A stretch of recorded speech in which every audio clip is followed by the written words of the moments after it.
बहुत ज़्यादा अगर पैसा भी है तो 10 से ज़्यादा आप मत लाएं, क्योंकि ट्रेनिंग देने वाला चाहे आपको जितना ट्रेंड कर दे, जितना समझा दे, जितना महारथी बना दे, लेकिन सबसे बड़ा गुरु आपकी बकरी है जो आपको प्रैक्टिकल अनुभव बाड़े में देगी। बकरियां इतना परेशान करेगी कि आप धीरे धीरे स्पेशलिस्ट बन जाएंगे। लेकिन शुरुआत के लिए, स्टार्टअप लेने के लिए बेसिक नॉलेज होना चाहिए, बिल्कुल डीपली नॉलेज होना चाहिए, शुरुआती नॉलेज, इसलिए ट्रेनिंग जरूर लेना चाहिए। और लेकिन बहुत सारा चीज़ बकरी सिखाएगी, इसलिए कम से शुरुआत करें। अभी चारा में मैं देख रहा हूं कि आप सूखा चारा दिए हुए हैं बकरियों को, सब सूखा चारा खा रही हैं। तो आप तो हरा चारा के लिए माने जाते हैं, आपका लंबा चौड़ा इधर खेते है, एरिया है जिसमें हरे चारे बोए जाते हैं। तो अभी बिल्कुल सूखा चारा क्यों दे नहीं रहे हैं, या फिर हरा चारा का भी किल्लत हो गया है फिलहाल? नहीं तो सुबह वाला है जो बचा हुआ जो अभी खा रहा है, फिर अब 12-1 बजे मतलब टाइम होगा तो बरसीम का घास खिलाएंगे। बरसीम एक सीजनली घास है जो सर्दियों में होता है, बोया जाता है। और बरसीम ये लगा के रखे हैं, सुपर नेपियर लगा हुआ है, दशरथ घास लगा हुआ है, बहुत तरह के घास लगे हुए हैं। तो नेपियर और दशरथ इस ठंडी में थोड़ा सा उसका ग्रोथ कम हो जाता है ना, बहुत कम हो जाता है सर जी, नहीं बढ़ता है। जो 15 दिन में कटता है वो 30-35 दिन में कटता है। हाँ, नेपियर का ग्रोथ ठंड में रुक जाता है।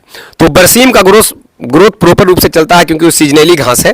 तो बरसीम अभी चल रहा है आपका, है ना? बरसीम हो गया, जौ हो गया, जो जय होता है वो टाल देने लगा हुआ है। लगा हुआ है इनका। बरसीम लगा खिला सकते हैं, जय खिला सकते हैं, सरसों के पौधे खिला सकते हैं, मटर के पौधे खिला सकते हैं, ये सब आप खिला सकते हैं। तो घास के रूप में मेन अभी जय, जौ या फिर बरसीम, ये तीनों है जो बिल्कुल रफ्तार में अभी चलेगा और तेजी से उसका ग्रोथ होगा, क्योंकि उसका सीजन है, वो तो ग्रोथ में है ना। वो सर 15 दिन में एक बार काटिए, फिर 15 दिन में खिलाने लायक हो जाता है। हाँ, हरा चारा किस तरीका से बकरियों को खिलाना चाहिए, जो दर्शक अगर पूछे तो आप क्या बताएंगे? आज अगर इसे काटे हैं सर, जिससे बरसीम में ज़्यादा पानी का मात्रा आता है तो उसको कम से कम 1 से 2 दिन छोड़ दीजिए, उसके बाद लाकर खिलाइए। बिल्कुल, अगर हरा चारा कोई भी आप दे रहे हैं, बकरी जो बाहर में चराई पे रहती है वो डायरेक्ट हरा चारा खाती है, उस अभ्यस्त है। आपकी बकरियां अंदर हैं, ये अभ्यस्त नहीं है, इसे आपने स्टॉल फीड पे रखा है। और हरा चारा यदि खिलाते हैं तो कोई भी हरा चारा उसी तरीका से देना है जिस तरीका से भी सीजन बरसीम का है। तो बरसीम अगर काट के लाते हैं तो आज ना दें, कल दें, और कल लाएं उसको 1 दिन बाद दें, मैंने 1 दिन बासी करके देना है, ताकि मॉइस्चर कुछ कम जाए, उस पर कुछ जीवाणु जो हैं वो निष्क्रिय हो जाएं, उसके बाद दें। इससे बकरियों को ना तो दस्त होगा, ना पेट फूलेगा, ना बकरी पेट फूल के बकरी मरेगी नहीं, दस्त भी नहीं होगा, सर्दी जुकाम भी नहीं होगा। तो बासी करके दें।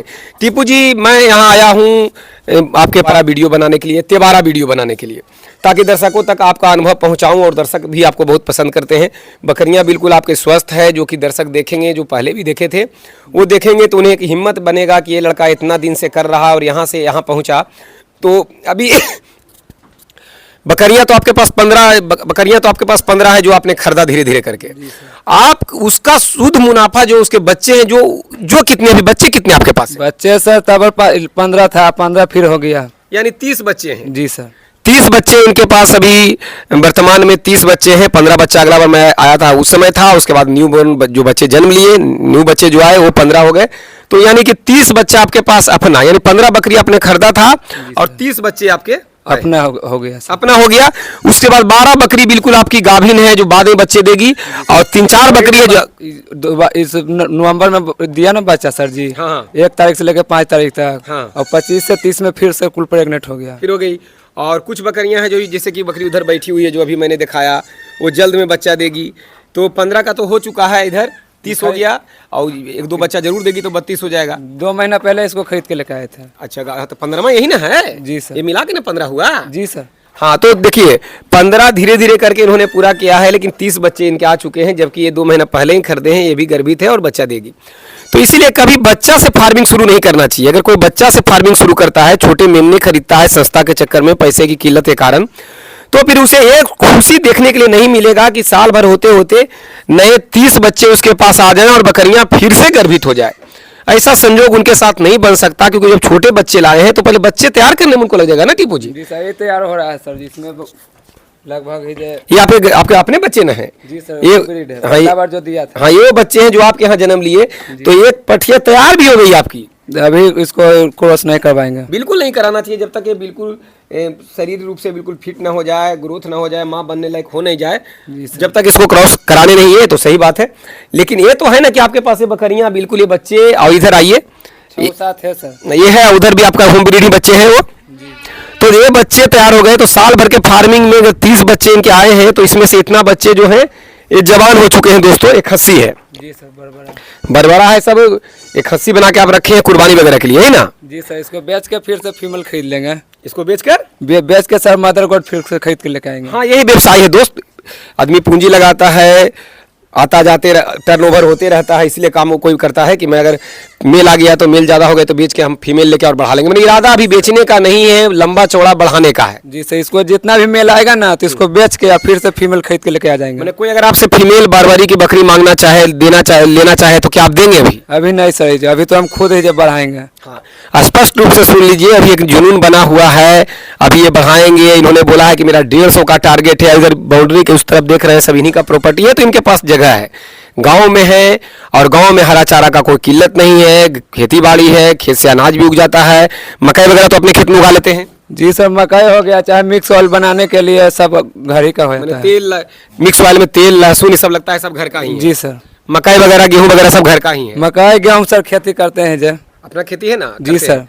तो इस तरीका से सारा सुविधा अपना है, तो गांव में आदमी बकरी पालन या गाय पालन में उभरते हैं, और जो शहर में करते हैं, जिनके पास ये सभी चीज़ें नहीं होता, सिर्फ पैसे के दम पे करते हैं और हर चीज़ खरीद के लाते हैं, उन भाइयों को महंगा पड़ता है। और उन भाइयों का एक कमेंट रहता है कि इतना खिलाने में खर्च है। क्या आपने कभी खिलाने का खर्च जोड़ा क्या? नहीं सर, अभी तो नहीं जोड़े। यदि अगर कोई पूछता होगा तब भले बोल देते होंगे कि 20 रुपया या 15 रुपया ऐसे ही, जी सर। लेकिन कभी जोड़े? नहीं सर, अभी मतलब कुछ अनाज है जो खरीद के लेके आते हैं, कुछ घर ही करा जाते हैं, तो उसमें क्या जोड़ेंगे? कोई किसान नहीं जोड़ता। किसान में तो मैं खुद करता हूं तो कभी नहीं जोड़ता, लेकिन कोई अगर पूछता है तो बात रखने के लिए बोल दिया जाता है कि चलो 10 रुपया डेली खर्चा के आप खुश हो जाएं। ऐसा ही है ना? जी सर। कभी किसान खर्च नहीं जोड़ता। तो टीपू जी, मैं आपके पास आया हूं तो क्या मेरे आने से कोई फायदा आपको, यहाँ जब मैं आया तो कोई फायदा मेरे कारण हुआ यहाँ आने के बाद? बहुत फायदा हो गया सर जी। एक दो फायदा गिनाइए कि मेरे आने से क्या हुआ आपका फायदा। मेरा एक ब्रीडर का सर हाइड्रोसील में जो दाना हो गया तो उसका इलाज बताए, और मतलब जो घाटी की कमी था उसको सब पूरा कर दिए। हरा चारा खिलाने का में जो कुछ झिझक था उसको हमने जी क्लियर सर, किया। सुबह के ही जब मतलब ये अभी बरसी में गांव सब में बोलता है कि ज़्यादा ठंडा होता है तो उसको कम मात्रा में देना चाहिए, तो एकदम हम हल्का हल्का में देते थे। तरीका है कि ठंडा होता है, मॉइस्चर होता है, कम मात्रा में देना चाहिए। मात्रा से दिक्कत नहीं है, बस एक दिन बासी कीजिए, फिर से उसको मैंने आपको याद दिलाया तो कल से कंटिन्यू हो जाएंगे आप। जी सर, सुबह हम काटते थे तो शाम में देते थे, तो वही हल्का ठंडी ज़्यादा महसूस होता ये था। जो बकरे का जो अंडकोश में प्रॉब्लम था कितने दिन से था? लगभग 1 महीना हो गया सर। और हालत तो ज़्यादा गंभीर है। जी सर। तो मैंने जो दवा बताया उसका इस्तेमाल करें और 5-6 दिन में खुद आप बोलेंगे कि काम कर गया, ठीक है ना? तो आने से फायदा हुआ है? बहुत फायदा हुआ सर जी। कोई भी इंसान कहीं जाएगा दोस्त आपको फायदा ही देगा, घाटा नहीं देगा। और मैं यही कहूंगा कि वीडियो को मन से अगर आप देखे होंगे तो ये वीडियो से निष्कर्ष जरूर निकल के आया होगा कि लाइन गलत नहीं है। यदि आदमी मेहनती है तो सफल होगा ही होगा। उसके बाद बकरी पालन में कभी भी उतावलापन नहीं होने चाहिए। कम से कम संख्या से शुरू कीजिए, बड़ी बकरियों को लाइए।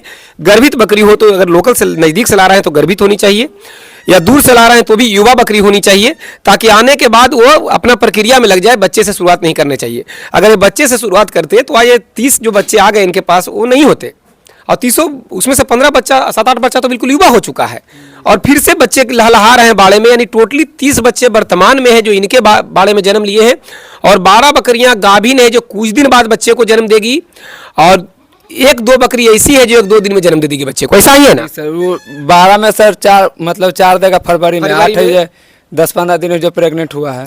और उसके बाद कुछ और टाइम लगेगा, उसमें तो टाइम लगेगा ना, लेकिन 1-2 बकरी है जो 1-2 दिन में दे देगी। 1-2 दिन में देगा, वही 3 जो है जो सर। हाँ, तो कहने का मतलब है कि अभी बच्चे का संख्या बढ़ेगा, भविष्य में भी बहुत ज़्यादा उम्मीद है। तीनों ने यही किया कि बड़ी बकरी से शुरुआत किया। तो वीडियो का संदेश है कि छोटा बकरी से शुरुआत ना करें, प्रॉपर हरे चारे की व्यवस्था हो तो फार्मिंग करें, पूरा टाइम दे सकते हैं तो फार्मिंग करें। बकरियों को धूप वगैरह लगना चाहिए, तो इसके लिए स्ट्रक्चर आपको इस तरीका से बनाने होंगे। बहुत सस्ता में बाड़ा बना हुआ है, ऐसा नहीं कि बहुत महंगा बना हुआ है, लेकिन तरीका से बना हुआ है कि बकरियों को पार्टीशन बाई पार्टीशन करके रखा गया है। अब इसमें आप देख रहे हैं कि गर्भित बकरियां हैं, तो इनको अलग रखा गया है ताकि दूसरा कोई इसे मारे नहीं, है ना। और वीडियो में आप ये भी देखे होंगे कि वीडियो में मैंने आपको दिखाने का कोशिश किया कि ब्रीडर इनके पास बोर का और बर्बरी का है, दोनों को अलग अलग रखा गया है ताकि उनको चोट न लगे, एक दूसरे को चोट न पहुंचाएं, बकरियों को हानि न पहुंचाएं। और छोटे मेमने को भी बिल्कुल कवर करके रखा गया है। तो इस तरीका अभी सस्ते तरीके से बांस के फट्टी बनाकर कवर करके रखा गया है, ऊंचाई पे रखा गया है। तो वीडियो यही सब देखने के लिए आपको देखना चाहिए, जिससे कि आप सीख आपको मिलता हो। और हम यही दिखाने के लिए कि किसी बाड़े में जाते हैं या फिर अपने बाड़े से यही दिखाने का कोशिश करते हैं कि कम से कम आँख से देख के उन चीज़ों को आप अनुसरण करें। अगर इतना लंबा वीडियो में अगर 2 लाइन भी अगर आपका काम का हो जाता है तो वीडियो को ज़रूर लाइक करें और अपना कमेंट करें, जितना मेरे से होगा मैं रिप्लाई करूंगा उस पर। तो धन्यवाद दोस्तों, प्रणाम।